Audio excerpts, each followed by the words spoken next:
Saints, we've all read the book of Ecclesiastes, and in those first two chapters, we hear Solomon in his pain because of his own compromised life, saying, "Vanity of vanity, all is vanity, I'm just chasing after wind."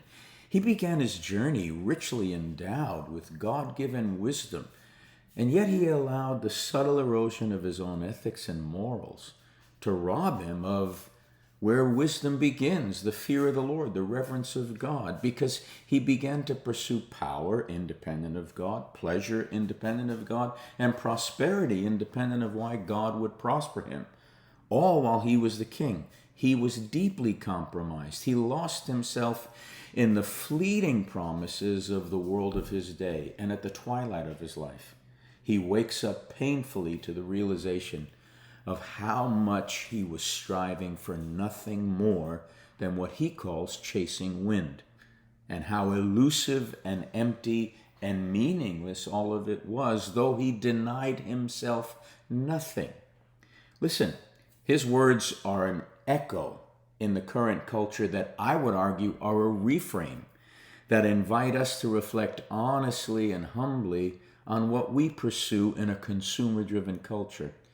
Solomon realizes too late what is calling to us in life, and he's urging us not to repeat his mistakes, but to anchor our lives in something that's lasting and genuine and authentic. And we know Christ is the wisdom of God, the true wisdom of God. And it's Christ who offers us precisely what Solomon started with but drifted away from. Christ offers us lasting peace, genuine beauty, authentic meaningfulness, and an enduring legacy. And Jesus invites us into this paradoxical wisdom. Hold on tight with an open hand. The paradox of learning how to relinquish control, surrender anxiety, and become a non-anxious presence in a very anxious world.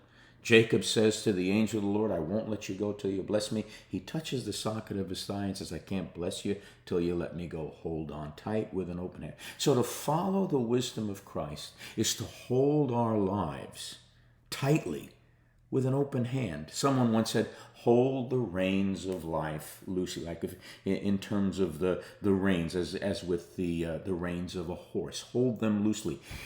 It's about embracing that paradox of trusting fully while also letting go freely, anchored in the only one who gives us meaning that can never be reduced to mere wind. Who can gather the wind in his fist? Solomon asks in Proverbs. There's only one. He stands in the midst of the storm. He rebukes the contrary wind, and he says to the sea, "Be still." That's power. That's the power of the Spirit. That's the wisdom of God. Let's live there.